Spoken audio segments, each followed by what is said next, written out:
Welcome everyone. Thanks a lot for staying with us. You're watching Plain Speak with me, Shivani Gupta. UAE President Mohammed bin Zayed Al Nahyan in India and all set to participate in a mega roadshow with Prime Minister Narendra Modi in Ahmedabad. Now, this is the UAE President's fourth visit to India since Prime Minister Modi came to power in 2014 and the bilateral relationship between the two countries took off. Under Modi's leadership, engagements with the Gulf have increased. Previously, it was a buyer-seller kind of a relationship as India buys energy, petroleum products and chemicals from them. Now it's a partnership which focuses on energy and food security. The way Prime Minister Narendra Modi refers to Sheikh Zayed as his brother also speaks volumes, not just about the Modi-MBZ Bonhomie, but also how the two countries are coming closer. It's also an important sign of reciprocation by the visiting state head to do this roadshow in Modi's home state at the time of the Vibrant Gujarat Summit, a flagship event started when Narendra Modi was the Chief Minister of the state. Prime Minister Modi's deep friendship with Middle Eastern countries is an important element of his foreign policy, but it also has a domestic message.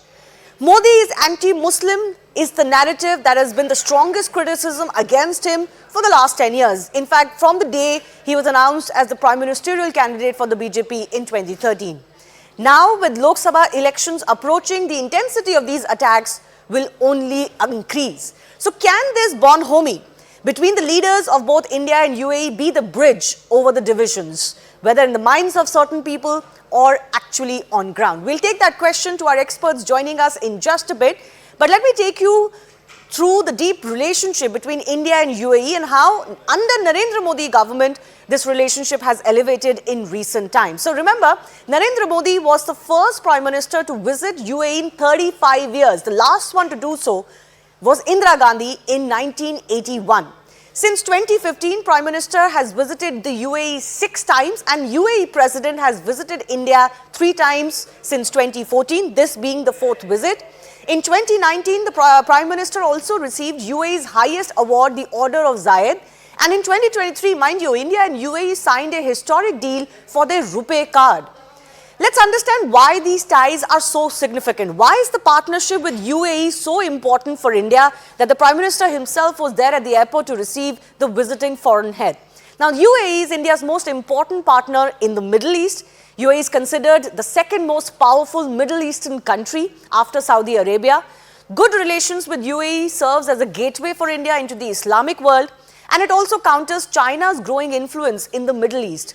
UAE's Emir actually will be constructing a huge mall worth rupees 250 crores in Kashmir, which was a big sign of faith in the Kashmir policy and development of the Narendra Modi administration against what certain Islamic countries may say, what their position on Kashmir may be.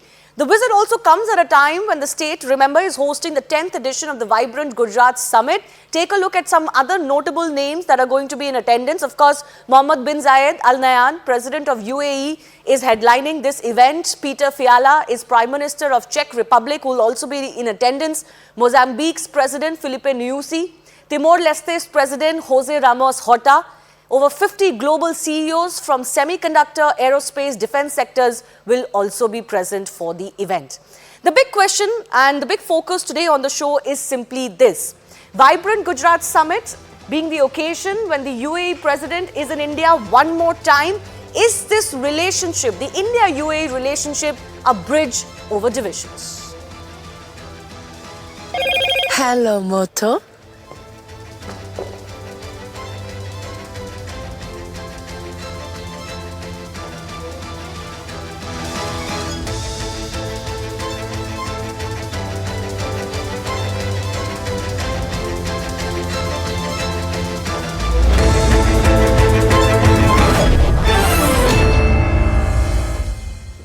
Let me go across to our guest joining us. Ashok Sajjanhar is former Indian diplomat with us. Atikur Rahman, Islamic scholar, also with us.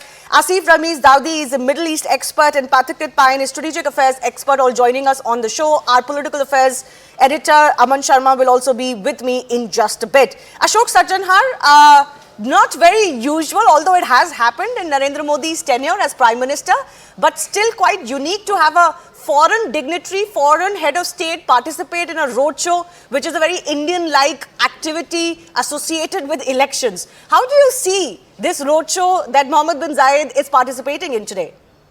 Yeah, thank you very much, Shivani, for having me on your show. You are very right. I think it's not a very usual thing. But you would recall that when the former Prime Minister of Japan, Shinzo Abe, was here, he'd also sort of, been treated. He was also treated to an 8-kilometer long road show. And both Shinzo Abe and his wife, they had changed into an Indian attire, what is known as the Modi jacket. And, they were waving fervently to the crowds, and to the dancers who were performing there. So it is something unusual, but then these are unusual visitors, meaning it's not very often that the Prime Minister goes to the airport to receive his guests. Yes. He reserves that honor for very, very special and important people, whether it was Obama or it was Donald Trump or Sheikh Hasina or even the president of UAE, who was at that time the crown prince when he had come as the chief guest to India's Republic Day. So why do you think he's doing this for the UAE president today? I think you said it yourself, Shivani. UAE is very, very special. Before that, when Prime Minister Modi visited UAE on the 16th and 17th of August 2015, if my memory serves me correctly, and that was after more than 3 decades of the last visit. Because we had really for all this period given up on the Gulf area, given up on the Middle East, thinking that they were always sort of, looking at the relations with India through the prism of Pakistan, through the prism of Islam. But Prime Minister Modi has turned all that on its head. And as you said very rightly, he has been there already 5 times. It is he's been awarded the highest award by the UAE. Not only UAE, it is also Saudi Arabia, it's also Bahrain. But I think UAE is particularly special because, they have also suggested they have offered $75 billion of investment in India. And India is looking forward to, it's the Amrit Kal period, the growth. And you mentioned about the proposed investment in Srinagar, it is this big MR mall that is going to take place. We signed the SEPA, the Comprehensive Economic Partnership Agreement last year, which is, already yielding results. It's the fastest bilateral FTA that India has signed with any country. Yeah. During the G20, we signed the IMEC, the India, Middle East, Europe Economic Corridor. But is it really only about trade or is it about more? Let me just open this up for the rest of our panelists as well. Let me go across to Asif Ramiz Daudi, the Indian Prime Minister receiving the UAE President at the airport, both of them participating in a 3-kilometer roadshow. This is a headline statement. This is a statement in itself that India and UAE are making to the world. What do you think is the message for the Middle East? Well, Shivani, can you hear me? Yes, go ahead, sir. Can you hear me? Yeah. The message, and it's something like if you have a vision, you can create history. And the history is being created. As simple as that. Because what we see here in this region, when you have the visiting your country on these occasions, usually we think about the Republic Day celebration or Independence Day, etc. But even a vibrant Gujarat and something of this sort, it becomes something of such a big platform where you invite one of the strongest pillars and leaders of Middle Eastern countries, and he himself goes for the road show. It speaks volumes about the relation. The world should understand that if you have a proper diplomatic, set of foreign policies, and for this I have to, on your channel, I have to appreciate, I have to accept the fact that the leader is there, leadership is there, but one thing which I personally feel being in this region, that the foreign minister, Dr. Jaishankar, he has such a brilliant policy that we can see that how things have changed we can see the kind of relations with this region. You talk about the UAE, you talk about Saudi Arabia, Bahrain, Qatar, even Egypt, everywhere. Okay. And they are welcoming India like anything, and they wish to go there, they wish to have trade, business. You think about the kind of diaspora that we have here. It's more than 35 million, lakhs there in 3.5 million in the UAE. 3 million, almost 3 million in Saudi Arabia. So it tells you a lot about this. And today, when the president is there, although the history was there, you like, for example, if you go back to 1970s, from 72, there were visits, high-profile visits, but especially in this particular time, when you think about Prime Minister of a country visiting UAE 6 times, what does it say? It means that we believe that we have to work on this and we have to make the relationship even stronger. Okay. Are the rest of the Middle Eastern countries also receiving the same message? I'll take that to Pathikrit Pine in just a bit. But Aman, I want to come to you also because, this is an election year.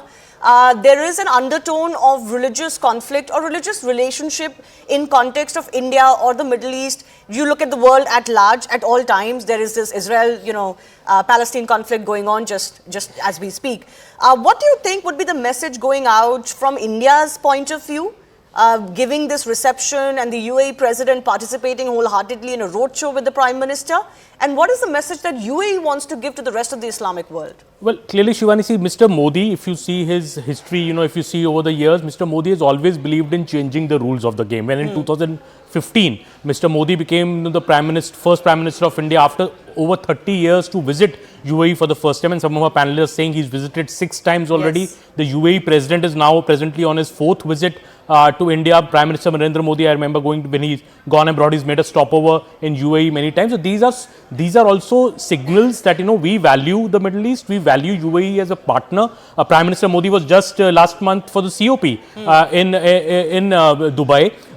Next month he's going for the inauguration of the new temple in Abu Dhabi. So all these are major steps, by India to show that, look, the West may say some things about India and elections are coming, but when it comes to the acceptance of Narendra Modi as a leader across the world, also the Islamic world, it is unprecedented, and especially him coming to Gujarat. This roadshow, earlier I remember Prime Minister Narendra Modi hosting the former Japanese Prime Minister for a roadshow like this, and Mr. Trump, of course, came to Gujarat. So all these are messaging that, look, the acceptability of Mr. Modi as a world leader is now very, very clear. And as a leader who's fair, right? Who's fair to India's minority. Sabka saath, sabka vikas. Absolutely. And this is also happening, Shivani, at a time when we're seeing what happened with Maldives, at a time. So this is also an answer to that look, India as a Prime Minister of Narendra Modi, world leaders want to come here, meet him, even go to Gujarat and hold this big roadshow. Vibrant Gujarat, of course, is the signature project of Prime Minister Narendra Modi. Also, I think a big thing for Mr. Narendra Modi for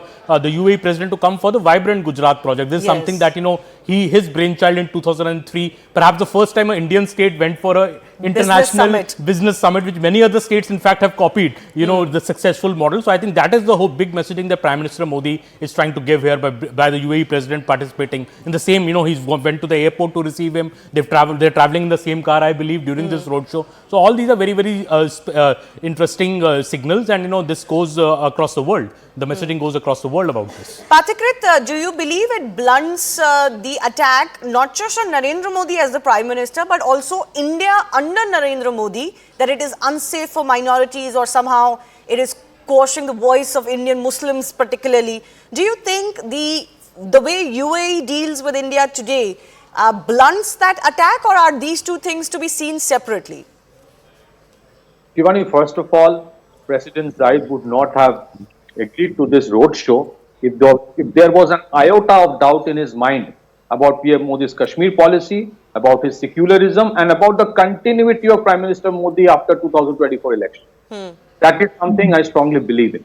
Number two, if you look at whether it is Prince Salman, Mohammed bin Salman, or whether it is President Zayed, they have always been so much supportive of Prime Minister Modi that they have never bothered about what some of the elements based on their vote bank politics have been saying. But why is that? Pathikrit, why is that? Just decode that. Why don't they fall for the narrative that sometimes also comes from the Islamic world? I mean, it would be an overstatement to say that all Middle Eastern countries look at India the same way as UAE does. Well, let me, Shivani, there's a tug of war which goes on in Middle East also among many of the Islamic countries. It's not that they are cohesive in every way. There is a tug of war between UAE and Qatar. There's a tug of, and many of these countries have seen the double standards of Pakistan and also of the West.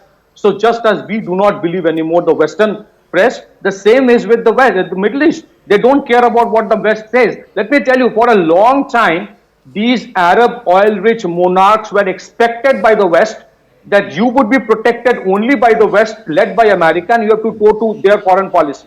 That is the thing that they want to come out of also. UAE was the first country which was looking for a non-fossil fuel economy, and they were looking for a partner who would not impose anything on them. India was one such country, led by Prime Minister Modi. What has Prime Minister Modi done since 2014? He has transformed the typical classical stiff upper lip diplomacy, and I mean no disrespect to that, but he has transformed the typical stiff upper lip diplomacy with personal camaraderie. And that camaraderie with very powerful heads of states actually plays a very, very critical role. Otherwise, you would not have seen this happening. Let me tell you, there's another thing.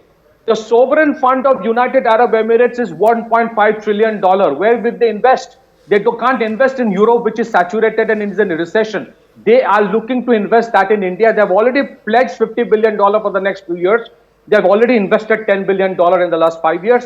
They have invested in India's strategic petroleum reserve, and they support India's global south push.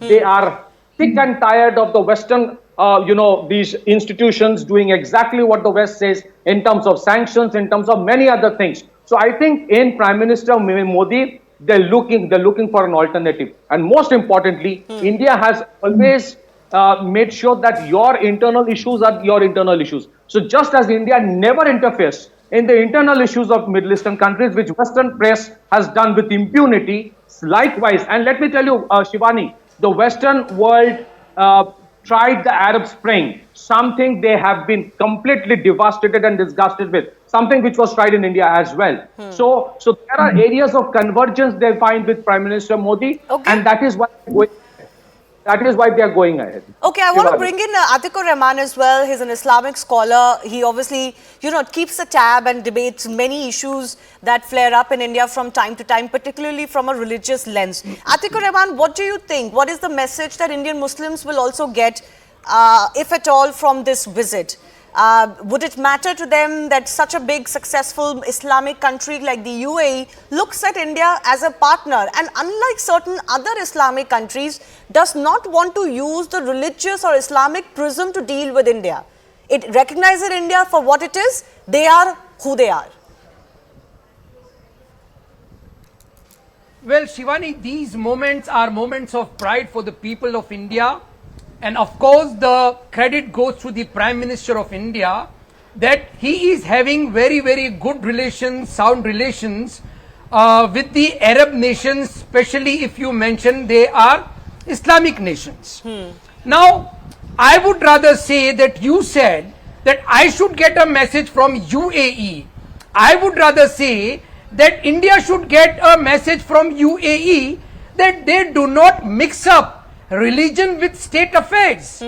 For UAE and the Arab nations, and for me, myself also, religion is a dogma which the Indian Prime Minister and the cohorts of the ruling regime never, endorse it. Religion should be treated as a dogma, never to be mixed up with state affairs. That's what UAE and the Arab nations have always done. There is pork, there is beef, and there is all the halal and the non-halal meats sold in UAE and all the Arab markets and their malls. Wherein what does the Indian government does? In UP there is a ban on the sale of meat products. Halal meat is banned, which the Supreme Court the other day called for explanation from the UP government. So these are the affairs wherein this lets down the people of India. that we were the people who taught secular credentials to the world, and now we are learning the same thing from the Arab nations. The Islamic nations, second important point, Shivani, is these are the same Arab sheikhs. When they fund our Indian madrasas, you and the BJP people say that that is being utilized for terrorist purposes. Well, Third that is important why aspect is I made a these distinction UAE between. scholars, let me complete, Shivani. No, 1 second. 10 You seconds. are quoting 10 me, but you're seconds. quoting me absolutely out of context, first of all, and wrongly. Okay, maybe I am wrong to quoting you. Yeah, I have just now on the show said that not all Islamic or Middle Eastern countries look at India the same way. Not Fine, all the of their BJP policies is the same towards India. But you may continue. Shivani, the BJP people, I mean to say, another important point is the same UAE and the Arab scholars, they went addressed to us that there is nothing common with Hafiz Saeed like terrorism and Quran and the Prophet. We do not endorse Hafiz Saeed, but day in and day out, Quran, the RSS people, Quran and Prophet Muhammad is equated with terrorism. So we need to learn many things from the Arab nations. No. The I think you're Indians, the confusing. BJP, the One RSS second. You're need to learn confusing many things. politics on Islam or Islamic politics with religion. No, in fact, I said. One second. Can I just say two things? You brought up meat ban, and I think you particularly mean beef ban. First of all, beef ban has existed since times of independence in India, mostly under Congress rule. It has nothing to do with the BJP. The BJP didn't exist at that time. But yes, not killing cows and not eating beef is a fundamental aspect of the Hindu right. I'm not denying that. You mentioned, why should we learn from we are told to learn from the other countries, but we are, more secular. Can I just remind you of the latest hijab controversy, for example, in secular state schools?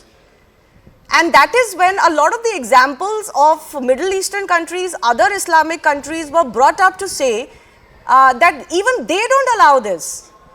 Look at triple talaq. What was the debate around triple talaq? Triple talaq, the practice banned in most Islamic countries, was being defended by Islamists in India, I would say, not by Muslims alone.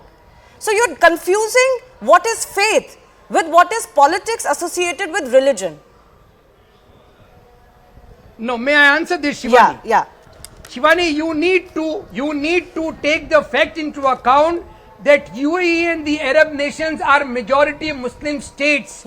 That's why they do not take hijab that seriously as the minority Muslims of the Asian nations take it. Since you make the minorities in India insecure, the women go for hijab or covering of their faces and their heads. That's what we pinpoint the argument. You make the environment safe and see how our women will be throwing off the hijab. I think that's a rather majority Muslim states. No, I'm sorry. That's a rather controversial argument to make. And I must say, I'm hearing this for the first time, that because the safety environment is bad, therefore for minorities there should be separate rights. But you just hailed Indian secularism, that it is supposed to be better, and Indian Muslims were the vanguards of secularism. But when it comes to hijab, somehow they need greater protections than all other Muslims all around the world. And I don't think it is about safety. Look at what happened under Taliban in Afghanistan.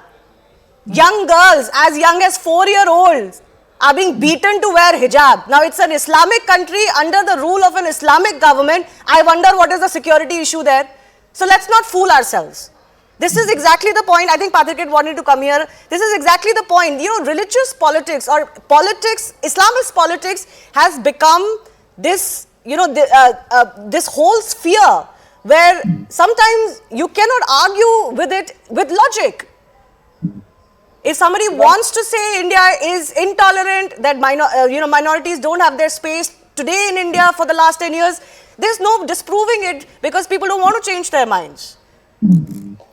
Let me correct one thing, Shivani. The UP ban is on non-meat halal products, not on meat. So, and the ban on slaughterhouses was also on illegal slaughterhouses. I don't understand how illegality can be defended on a matter of faith. I don't understand it. Anyways, go ahead. Let me tell you, I have been to Turkey in a transit. I have met a lot of Syrians before the war. I find those countries extremely modern. Iraq has been very modern, unlike, unfortunately, many like, with all due respect, Dr. Atikur Rahman. I strongly believe that, President of UAE and the Prince Mohammed bin Salman of Saudi Arab have far greater wisdom than most of us sitting over here. So when they endorse what the Prime Minister of this country has done in terms of secularism, we have to respect that. No, And but can I secondly, just say, Pathikrit, let's be honest that there are certain moderate Islamic countries and more fundamentalist Islamic countries. Now, UAE may be one of that models of a moderate Islamic progressive country. They have very different beliefs over what should not be the life of an ordinary Muslim. I agree, But Shivani. that is not the true, that is not what all Islamic countries agree on. I'm not getting it. I'm not saying that. All that I'm saying is this, that, unfortunately, what many like Dr. Rahman is not mentioning, that when a temple is coming up in Ayodhya, there is a mosque also coming up in Ayodhya. And that is the beauty of India's secularism, which has been upheld by India's Supreme Court, and everybody respects that.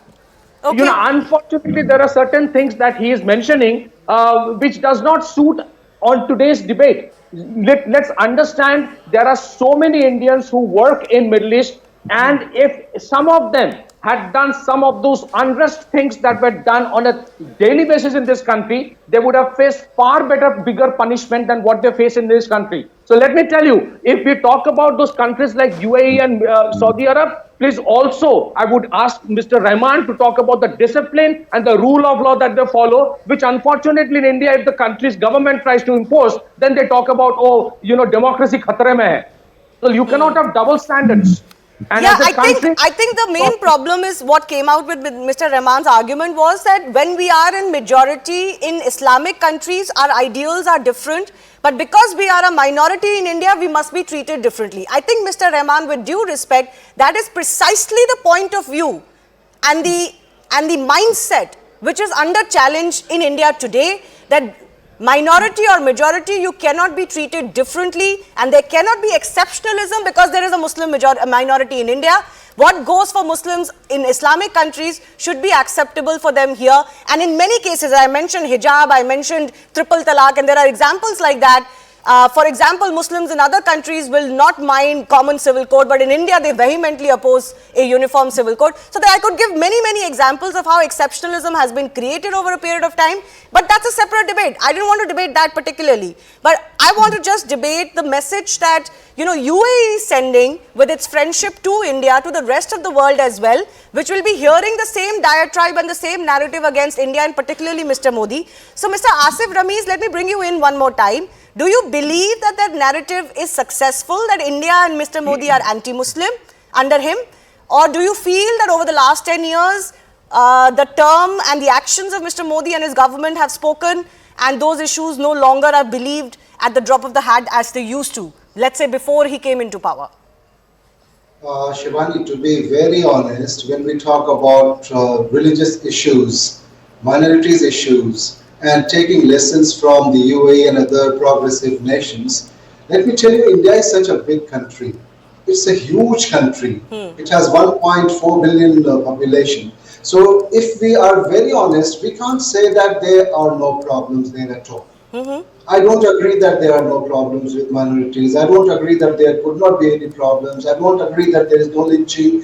But the thing is that how these things are being taken care, whether we have judiciary, whether we have democracy, whether we are trying to solve this problem or not. Okay. And that is the point. So I think it's being a big country, being a big nation, we have issues, we have problems, we have ideologies, we have ideological differences, and these things are quite normal. Sometimes it goes up, sometimes it goes down. Right. But when it comes to have the proper relationship with the Muslim countries, I give,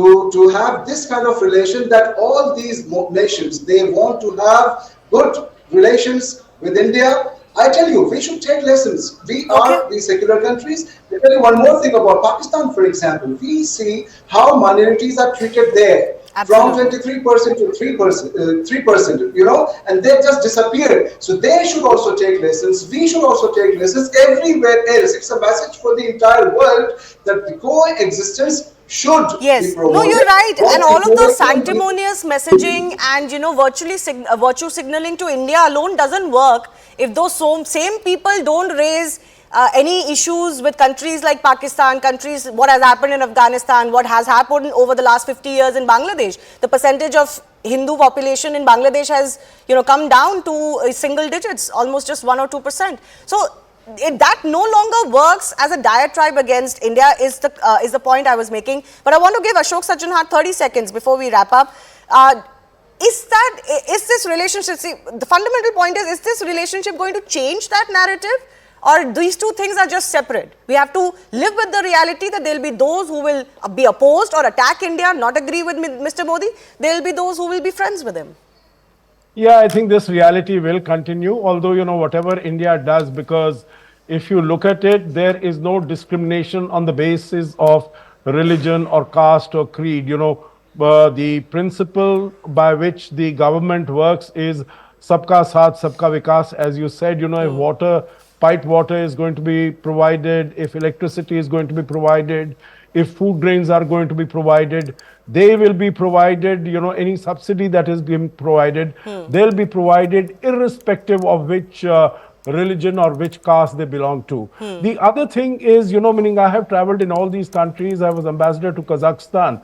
There are huge minorities there, but it doesn't mean that, people are not going around in hijab or covering their heads. You look at Dubai, you look at Abu Dhabi, you look at Oman, the population of the foreigners, of the non-residents is much greater than the population of the citizens there. Yes. So it is not a question of security as Mr. Rahman seems to suggest. Forget, can I just say, I'm sorry, but this was so out there an argument that because that hijab was insisted upon by Muslim women in India or Muslim men because of safety. Why is it happening in Iran? Why are women being killed by morality police in Iran for not wearing hijab? Is that a safety issue in Iran? I mean, it's just shocking that we can deride India, our own country, and its safety for women, which may not be great, but it is certainly not worse for Muslim women alone. If there are safety issues for women in India, they are for all women. It has nothing to do with Muslim women or Hindu women or Christian women. So these are just arguments that should not be made, because they just have no logic to it. I want to give 30 seconds to Aman as well. Aman, lots to look forward to as far as this bilateral relationship is concerned? See, absolutely. And I think Mr. Modi has made one thing very clear, that foreign relations have nothing to do with religion. They are not hostage to religion. Foreign relations, diplomatic relations, Mr. Modi has changed the rules of the game. Today, UAE is the third biggest trade partner of India. India is the second biggest trade partner of the UAE. And after these pictures today, Shivani, in a few days, we'll see Mr. Narendra Modi in Ayodhya for the Pran Pratishtha ceremony. So I think all these messages are very clear. It's out there that Mr. Modi, of course, we are proud of our legacy, of our history, and for maybe also the Ram temple. But when it comes to diplomatic relations, be it with UAE, they should not be hostage to religion. Dichotomy. Okay. All right. I'll leave it at that. I do thank all our guests for joining us and engaging in this debate.